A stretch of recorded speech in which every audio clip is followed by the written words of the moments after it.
narinig niyo yung alarm, so it will sound for about around 60 seconds or 1 minute.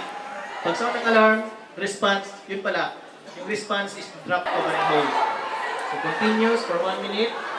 After the bell stops for the earthquake, we will do this third stage, which is the evacuation. So during evacuation, everybody will stand up, form a line, covering your head, and the other arm on your front na person, holding your shoulder of the back of the person in front of you. Okay? Then in single file, you will go to the evacuation area and walk briskly. No running and no normal walking. Walk briskly. Parang tawag yan, yung mabilis, fast na walking. Okay. So pagdating sa evacuation area, stage 4, assembly. So you will be grouping either by section, by floor, or by department. Okay? Once you are there in the assembly area, everybody will be squat position. No one will be standing. Why?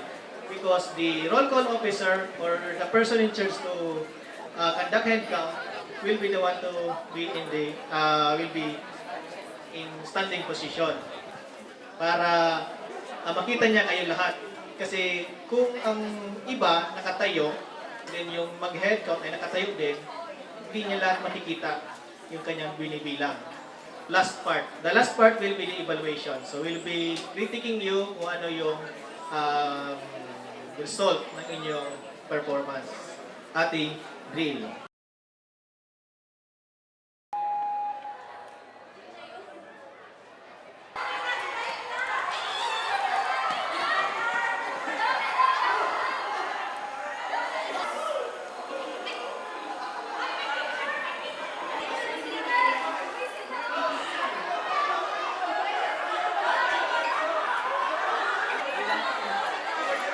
As the last person in your area.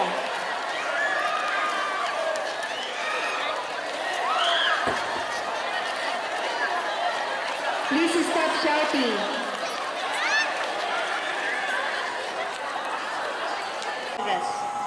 The switchboard, can you please?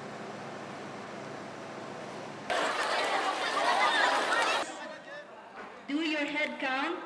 After that, please report to the incident command.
Sala! Balik na! Gumala mo! Nilagi mo yan! Isa, dalawa. Lugi. Niringan. Uy, Marbord! Kahuli ng pasyente ninda. Kailangan pa naman ko. Ay, No. ilipat ako na yan, men. Iyo. Kausapin mo. Ilipat na yan dyan. Magaras ka pa sa ano. Hindi ka lang ang ha? May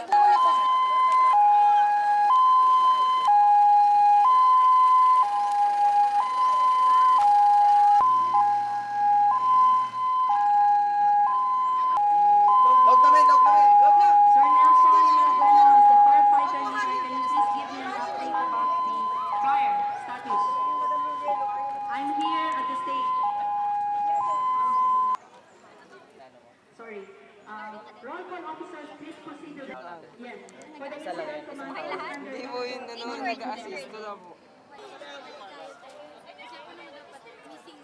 Firefighter leader, can you please give me an update about the fire status? I'm here at the stage. Learnings. Thank you very much for your full participation and cooperation. Once again, your first ever drill is a successful one. Thanks to the organizers. Thank you very much.